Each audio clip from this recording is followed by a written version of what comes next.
I'll be honest with you, I used to spend a ridiculous amount of money on worms. Every few months I'd order another batch online, convinced that my compost bin needed a constant influx of these little composting machines to stay productive. But then I discovered something so simple, so embarrassingly obvious, that I actually laughed at myself for not figuring it out sooner. The secret? Plain cardboard. Yes, that same cardboard you're probably tossing in your recycling bin right now is the key to creating a thriving worm population that sustains itself without you spending another dime. Let me walk you through exactly how this works, and why cardboard has completely transformed my approach to vermicomposting and soil building here at Grow with Soil. Before we dive into the technique, you need to understand why cardboard is essentially worm candy. Cardboard is made from cellulose, which breaks down into the carbon-rich material that worms absolutely crave. When you layer cardboard in your garden or compost system, you're creating the perfect breeding ground. Literally, worms need three things to thrive and reproduce: moisture, darkness, and food. Cardboard provides all three when used correctly.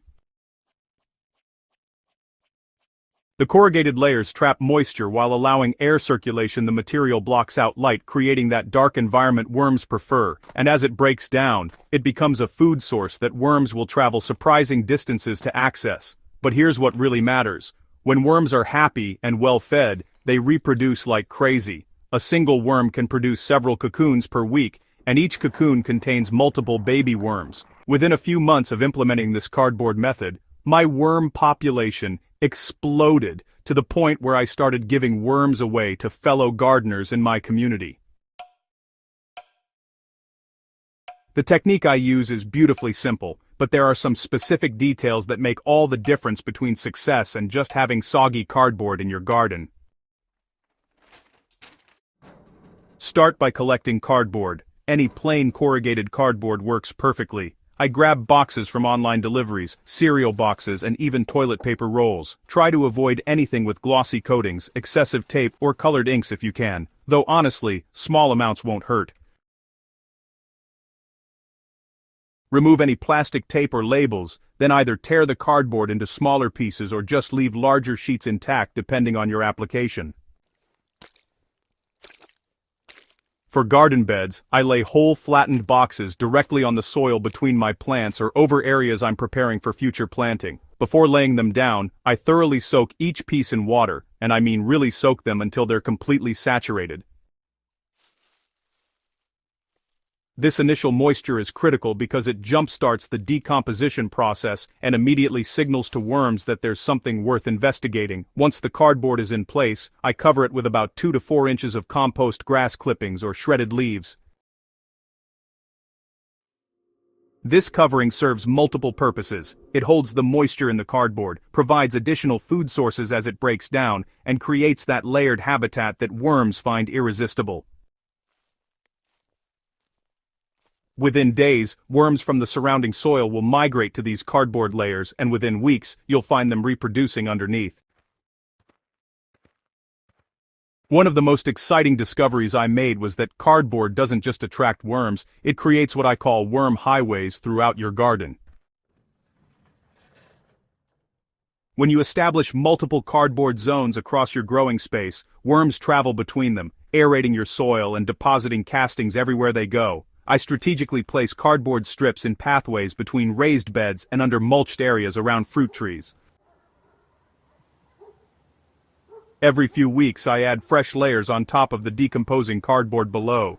This creates a continuous food source and encourages worms to make permanent homes in these areas rather than just passing through.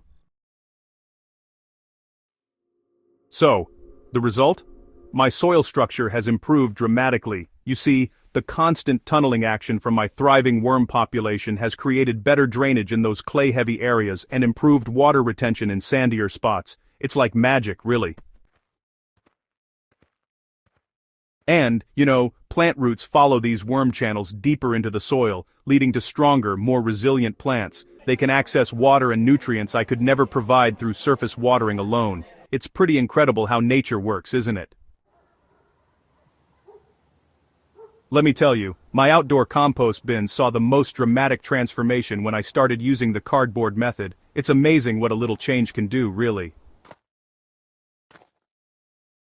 Instead of buying worms specifically for composting, I now maintain thriving populations that reproduce faster than I can actually use the finished compost. The key is alternating layers. I add my kitchen scraps and garden waste as usual, but every week or two I tear up cardboard boxes and create a substantial layer right in the middle of the bin. I wet it down thoroughly, then add a layer of finished compost or soil on top. This cardboard sandwich approach gives worms the perfect environment to congregate and breed.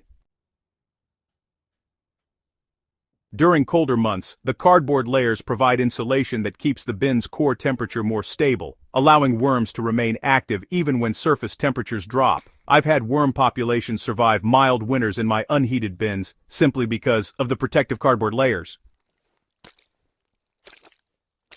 When I first share this technique with other gardeners, I always get similar questions.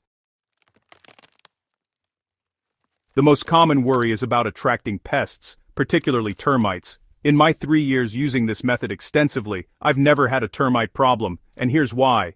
Termites prefer dry wood and undisturbed conditions.